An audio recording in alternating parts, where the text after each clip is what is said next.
तो नमस्ते दोस्तों, स्वागत है आपका हमारे एक और नए यूट्यूब के वीडियो में। तो आज हम लोग बात करने वाले हैं अमेरिका स्वतंत्रता संग्राम।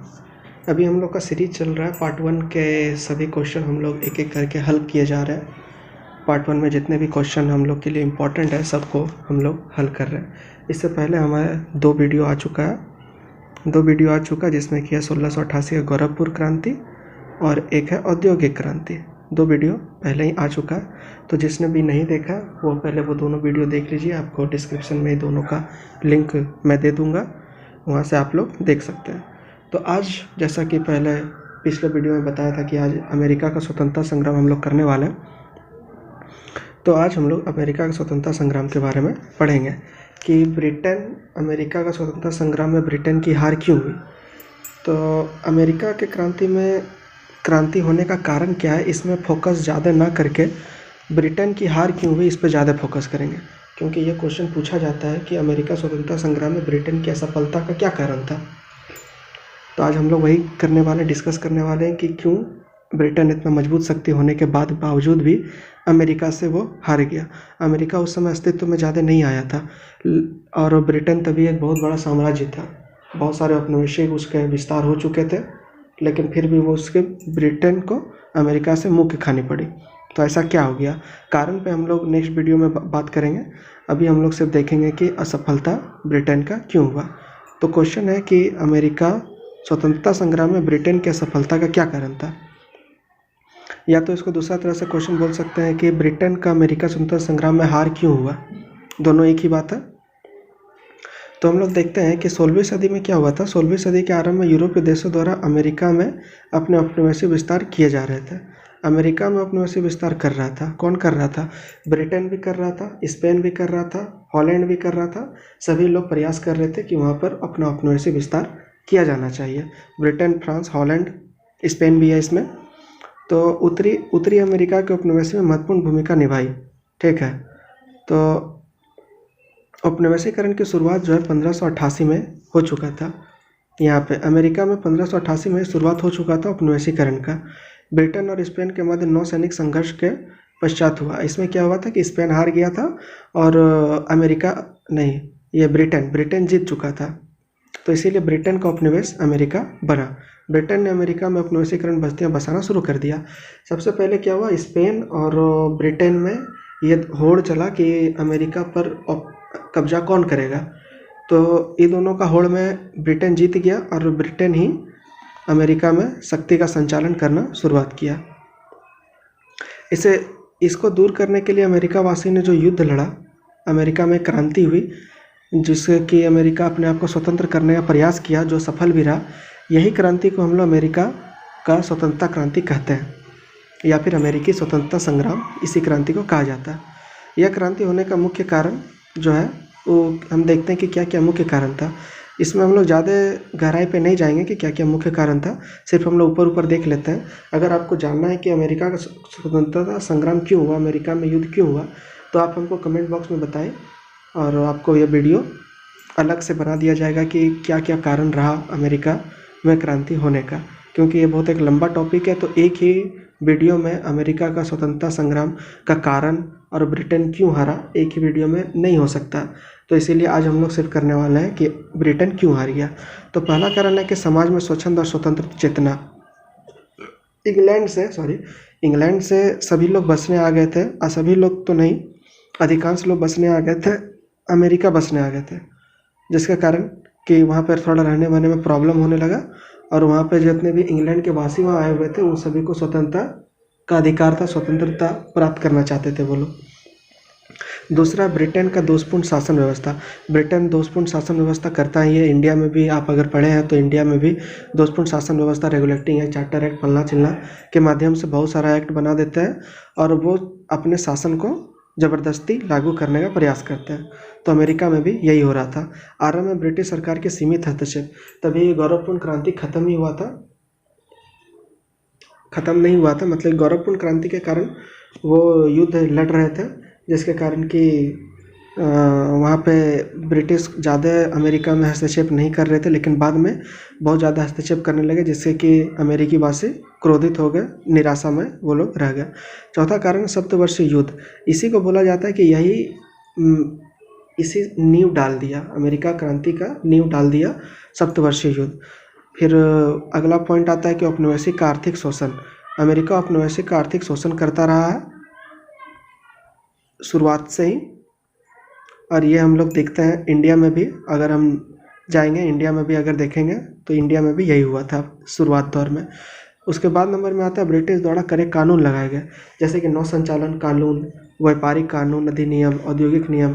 तो ये सब कानून क्या था, एक बहुत कड़ा नियम था। नौ संचालन कानून मतलब कि जितने भी जहाज़ जो हैं, व्यापारिक जहाज़ अमेरिका जितने भी आ रहे हैं, वो अमेरिका पहले ना जाके पहले ब्रिटेन जाएंगे, ब्रिटेन में कर देंगे, ब्रिटेन में कर वसूली होगा उनका, उसके बाद वो अमेरिका आ सकते हैं। इससे क्या होगा कि अमेरिका में जो है मूल्य सबका दाम बढ़ जाएगा, खाद सबका दाम बढ़ जाएगा। जो भी वस्तु है अगर पहले कर लग चुका है तो कर एक बार ब्रिटेन में कर दो, एक बार अमेरिका में कर दो, इसके कारण वहाँ का मूल्य बढ़ जा गया था।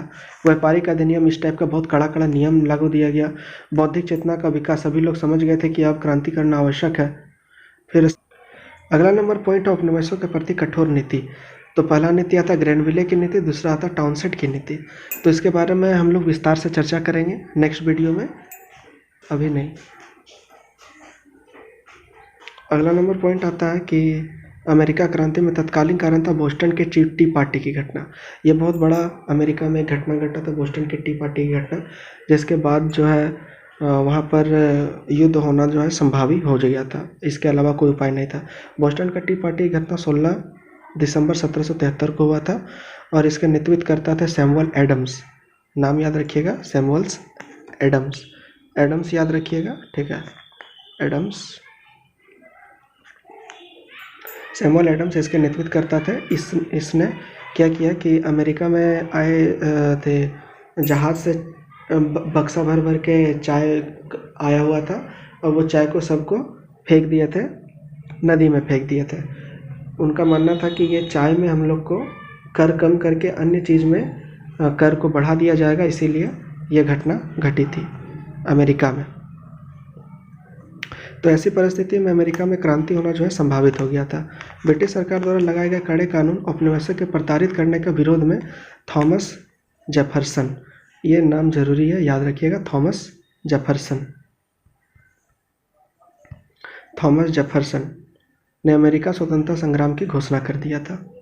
थॉमस जेफरसन, ये ऑब्जेक्टिव में हम लोग को, ऑब्जेक्टिव में यह क्वेश्चन पूछा जा सकता है कि किसने अमेरिका स्वतंत्रता की घोषणा की, तो उसका आंसर होगा थॉमस जेफरसन ने घोषणा किया था। कब किया था, तो 4 जुलाई 1776 को घोषणा किया था, ठीक है। आगे देखते हैं कि इस युद्ध में इंग्लैंड की हार हो गई थी। अमेरिका स्वतंत्रता संग्राम में इंग्लैंड की हार हुई थी, जिसके पीछे निम्न कारण उत्तरदायी थे। पहला तो आता है सप्तवर्षीय युद्ध के बाद ब्रिटेन अजय राष्ट्र हो गया था। सॉरी, सप्तवर्षीय युद्ध जो है 1756 से लेकर 63 तक चला था, और इसमें फ्रांस और अमेरिका का युद्ध हुआ था। लेकिन हुआ था यहाँ फ्रांस और ब्रिटेन का युद्ध हुआ था, अमेरिका में हुआ था, जिसमें कि फ्रांस बुरी तरह पराजित हो गया, अमेरिका जीत गया। और ये युद्ध हुआ था, मेनली हुआ था कि अमेरिका में कौन जो है विस्तार करेगा। अमेरिका में क्यूबेक से लेकर मिसिसिपी घाटी फ्रांस के अधिकार क्षेत्र में था, तो उसी को लेकर ब्रिटेन ने हमला किया और फ्रांस को खदेड़ दिया वहाँ से। उसके बाद अमेरिका का वहाँ पे कब्जा हो गया। उसके बाद ब्रिटेन अजय राष्ट्र बन गया था, उसको कोई हराने वाला नहीं था, ठीक है। इतना तक समझ गए होंगे ये सब। तो मेनली यहाँ से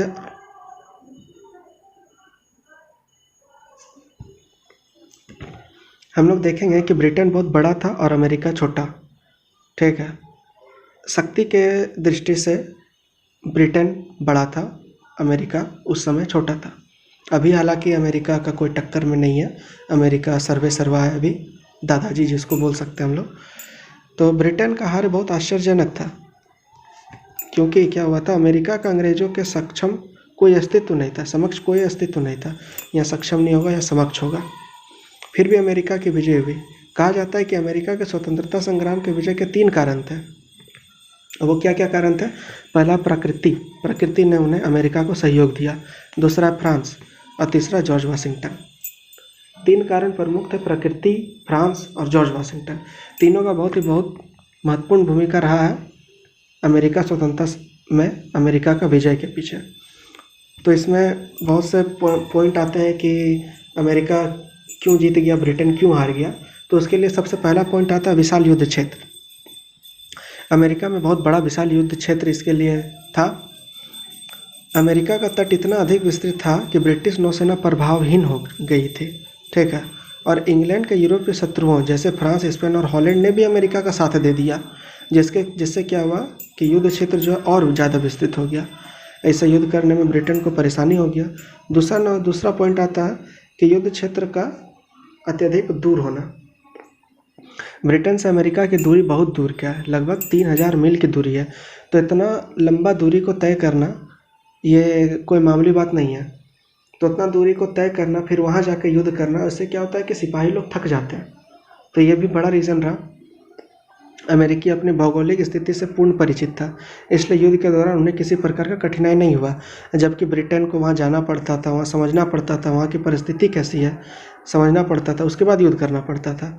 इसीलिए तो बोला गया था कि अमेरिका को जीतने के लिए 3 कारण था, पहला प्रकृति, दूसरा जॉर्ज वाशिंगटन और तीसरा फ्रांस।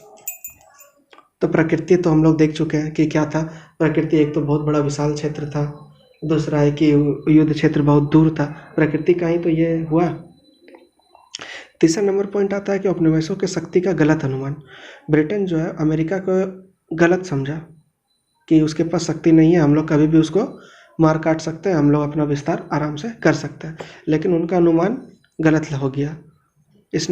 इसलिए ब्रिटेन अपनी पूरी शक्ति का प्रदर्शन नहीं किया। ब्रिटेन अपना पूरा शक्ति का ही प्रदर्शन नहीं किया। अब पूरा शक्ति का प्रदर्शन नहीं करेगा तो जाहिर सी बात है वो हारेगा ही, इसमें कोई दोहराई नहीं है। चौथा नंबर पॉइंट आता है कि जॉर्ज तृतीय की अलोकप्रिय शासन। जॉर्ज तृतीय इंग्लैंड का तभी राजा था। तो जॉर्ज तृतीय के अलोकप्रिय एवं अधिकारियों की अयोग्यता ने उपनिवेशिक वासियों के लिए विजय आसान कर दिया। अब राजा ही सही से व्यवहार नहीं करेगा, राजा ही सही से कमांड नहीं देगा, तो फिर सेना का कोई फ़ायदा है नहीं, आपके पास कितना मजबूत सेना हो जाए। 5वां नंबर पॉइंट आता है कि जॉर्ज वाशिंगटन का कुशल नेतृत्व। ये देखिए जॉर्ज वाशिंगटन, तभी अमेरिका के जो थे तभी जॉर्ज वाशिंगटन आसीन थे, ठीक है। तो जॉर्ज वाशिंगटन तभी बहुत महत्वपूर्ण भूमिका अमेरिका संग्राम में लगाए थे।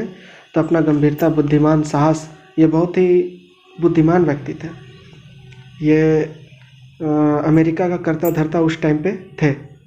तो इन्हीं के नेतृत्व में अमेरिका स्वतंत्रता संग्राम जो है पूर्ण हुआ था और इनका बहुत बड़ा योगदान रहा था। तो 5 पॉइंट हम लोग देख चुके हैं। एक बार फटाफट हम लोग रिकॉल कर लेते हैं कि 5 पॉइंट हम लोग का क्या क्या रहा, आपको याद करने में, समझने में आसानी रहेगा। सबसे पहला नंबर पॉइंट आता है विशाल युद्ध क्षेत्र, ठीक है। अमेरिका में बहुत बड़ा विशाल युद्ध क्षेत्र था। और बाद में क्या हुआ, शत्रु देश जो कि फ्रांस, स्पेन और हॉलैंड जो है, ये तीनों भी इस युद्ध में सम्मिलित हो गए, जिससे कि युद्ध क्षेत्र जो है और बड़ा विशाल हो गया, जिससे कि अमेरिका को युद्ध करने में बहुत अधिक परेशानी हुई। दूसरा नंबर पॉइंट आता है कि युद्ध स्थल बहुत दूर था अमेरिका से, बहुत दूर होने के कारण वो अच्छा से युद्ध नहीं कर पाया। तीसरा नंबर पॉइंट आता है कि जॉर्ज तृतीय की तीसरा नंबर पॉइंट आता है उपनिवेशी की शक्ति का गलत अनुमान। अमेरिका को गलत अनुमान लगाया, जिसके कारण ब्रिटेन अपना पूर्ण ताकत से उस पर प्रहार नहीं कर पाया। चौथा नंबर पॉइंट आता है जॉर्ज तृतीय की अलोकप्रिय शासन। जॉर्ज तृतीय अच्छा से शासन नहीं कर पाया, अच्छा से कमांड नहीं दे पाया, इसके कारण ये विफल हो गया। 5वां नंबर पॉइंट आता है जॉर्ज वाशिंगटन की कुशल नेतृत्व। 5वां नंबर पॉइंट क्या आता है, जॉर्ज वाशिंगटन के कुशल नेतृत्व, इसके कारण। तो हम आगे देखते हैं कि 6वां नंबर पॉइंट आता है अंग्रेजी सेना की अकर्मण्यता। अकर्मण्यता का एक तरह से मीनिंग हो गया कि पहले ही जीत मान लेना, या क्रूर जिसको कि बोल सकते हैं।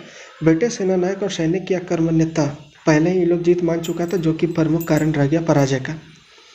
फिर अगला पॉइंट आता है गृह युद्ध समझना।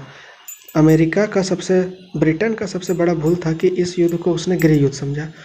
उन्होंने समझा कि युद्ध हो रहा है, होने दो, यह तो एक गृह युद्ध है, अमेरिका का मेरे सामने क्या अस्तित्व है, आराम से इसको हम दबा देंगे। 8वां नंबर पॉइंट आता है ब्रिटिश संसद में मतभेद। तभी क्या हुआ था कि ब्रिटिश संसद में खुद ही मतभेद चल रहा था। कोई बोलता था कि ये युद्ध होना चाहिए, कोई बोलता था ये युद्ध नहीं होना चाहिए। एक समान दृष्टिकोण मतलब कि नहीं था। टोरी पार्टी चाहता था कि कठोर नीति का पक्षधर था, और वहीं हीग दल चाहता था कि उदार नीति अपनाया जाए। तो ब्रिटिश सेना में ही फूट पड़ चुका था, जिसके कारण कि ये सफल नहीं हो पाए। 9वां नंबर पॉइंट है कि ब्रिटिश की आर्थिक नीति। पहले बताया कि सप्तवर्षीय युद्ध हुआ था 56 से 63 के बीच में, जिसमें कि फ्रांस हार गया था। इसमें ब्रिटेन का बहुत बड़ा आर्थिक क्षति हुआ था। तो सप्तवर्षीय युद्ध के कारण ब्रिटेन की आर्थिक स्थिति खराब हो गई थी, जिससे अंग्रेजों का ऐसा महसूस हुआ कि अमेरिका उपनिवेशों को बनाए रखना अब उनके लिए लाभप्रद नहीं है, इसलिए जनता का समर्थन भी नहीं मिला। तो ब्रिटिश का आर्थिक स्थिति बहुत बड़ा, कोई भी युद्ध लड़ना है तो उसके लिए आर्थिक स्थिति का होना जरूरी है। आपके पास उतना सामर्थ्य होना चाहिए कि आप उतना सैनिक को खिला सके, औजार प्राप्त हो सके, हथियार मिल सके, लेकिन उस समय ब्रिटेन के पास ऐसा कुछ भी नहीं था। 10वां नंबर पॉइंट आता है कि ब्रिटेन का अकेला पड़ जाना। ब्रिटेन तभी अमेरिका से अकेला लड़ रहा था, लेकिन अमेरिका के साथ जो है उसके जो देश है फ्रांस, स्पेन, हॉलैंड, ये सब उसके साथ दे रहे थे, जिसके कारण कि ब्रिटेन अकेला पड़ गया और उधर 3-4 देश उधर शामिल होकर युद्ध कर रहे थे, जिसके कारण कि इनका पराजय हो गया। अंतिम पॉइंट हम देखते हैं कि अंतिम पॉइंट आता है ब्रिटेन का सेना का विभाजन। ब्रिटेन की सेना का विभाजन हो गया। काहे हो गया?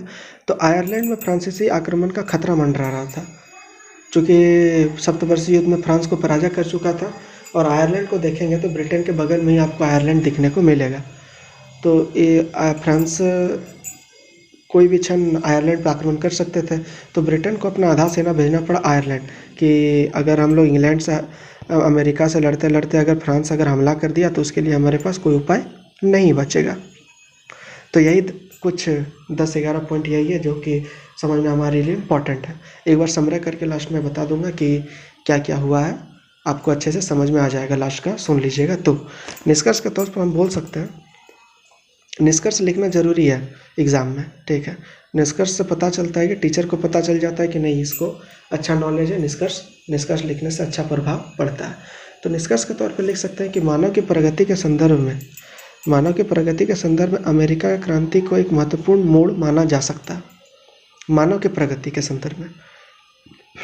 इसके बाद अमेरिका ने 1783 को पूर्ण स्वतंत्रता का दर्जा पा लिया था। तथा 1789 मतलब 1789 में विश्व का प्रथम लिखित संविधान वाला राष्ट्र बन गया। 1789 में एक दूसरा जगह क्रांति हो रहा था। आप कमेंट करके बताएं कि 1789 में क्रांति बहुत ही प्रमुख क्रांति हो, वो क्या था,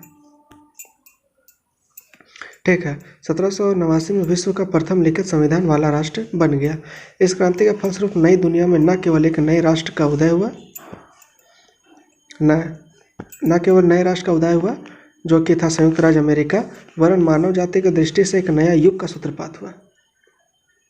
नया युग इसलिए बोला गया क्योंकि इसके बाद यह पता चल गया कि जो राष्ट्र अजय है ये जरूरी नहीं कि वो हमेशा के लिए अजय ही होगा। ब्रिटेन चूँकि अजय था उस टाइम पे, उसका इतना उपनिवेश था कि उसको पराजय करना मुश्किल था। आप देखिएगा कि अमेरिका का स्वतंत्रता संग्राम हो रहा था, लेकिन फिर भी ब्रिटेन धीरे धीरे इंडिया पे अपना कब्जा जमा रहा था। इस यही टाइम है कि इंडिया पर वो अपना ब्रिटेन कब्जा जमा रहा था। इसीलिए तो बोला जाता है कि ब्रिटेन का सूर्य कभी अस्त नहीं होता। पहले क्लास में भी, पिछले वीडियो में भी मैंने इस बारे में चर्चा किया था कि ब्रिटेन का सूर्य कभी अस्त क्यों नहीं होता, ऐसा क्यों कहा गया। इसमें प्रोफेसर ग्रीन का कथन है कि अमेरिका का स्वतंत्रता संग्राम का महत्व इंग्लैंड के लिए चाहे कुछ भी हो, परंतु विश्व इतिहास में यह एक महत्वपूर्ण घटना है। इस क्रांति का प्रभाव अमेरिका और इंग्लैंड सहित अन्य देशों पर भी पड़ा। इसके बाद सभी देश को पता चल गया कि कोई भी राष्ट्र को हरा पाना उतना कठिन नहीं है। अगर हम लोग मिलजुल के युद्ध करते हैं तो सामने वाला को हरा पाना मुमकिन है। प्रोफेसर ग्रीन यही कहना चाह रहे थे। तो ये पूरा हम लोग डिस्कस कर चुके हैं कि अमेरिका संग्राम में जो है ब्रिटेन की हार क्यों हुई। एक बार समरी हम लोग देख लेते हैं कि क्यों हुई। तो सबसे पहला कारण आता है कि विशाल युद्ध क्षेत्र। दूसरा आता है कि युद्ध बहुत दूर था। पहला कारण आता है विशाल युद्ध क्षेत्र था, बाद में हॉलैंड, फ्रांस, स्पेन मिल गया था। दूसरा आता है कि बहुत दूर था। तीसरा नंबर आता है कि जॉर्ज वाशिंगटन का नेतृत्व में अमेरिका था, जो कि बहुत कुशल सेनानायक थे। उसके बाद पॉइंट आता है कि उन्होंने अच्छा से ब्रिटेन वालों ने इसे समझा कि इनके पास ज़्यादा शक्ति नहीं है, शक्ति का गलत अनुमान उन्होंने लगा लिया था। उसके बाद आता है कि जॉर्ज तृतीय की अलोकप्रियता, उसके बाद आता है कि सेना की अकर्मण्यता, उसके बाद आता है ब्रिटिश संसद का मतभेद हो गया था, बताया ना, टोरी और व्हिग दल में मतभेद हो गया था। उसके बाद आता है कि ब्रिटिश की आर्थिक नीति खराब हो गई थी, आर्थिक स्थिति, सप्तवर्षीय युद्ध लड़ा था जिसके कारण आर्थिक स्थिति खराब हो गई थी। उसके बाद आता है कि ब्रिटेन अकेला पड़ गया था, उस तरफ था 3-4 देश उधर था, इधर था ब्रिटेन अकेला। उसके बाद अंतिम पॉइंट आता है कि ब्रिटेन के सेना का विभाजन करना पड़ा, कुछ को आयरलैंड भेजना पड़ा, कुछ को अमेरिका भेजना पड़ा। सेना का विभाजन होगा तो दिक्कत तो आएगा ही। आशा करता हूँ कि ये पूरा वीडियो आपको अच्छे से समझ में आ गया होगा, और अगर आपको कहीं भी समझ में नहीं आया तो आप कमेंट करके ज़रूर बताइए कि हमको इस जगह पे समझ नहीं आया। मैं आपको अच्छे से उस जगह पे आपको समझा दूंगा कि वहाँ पे क्या हुआ।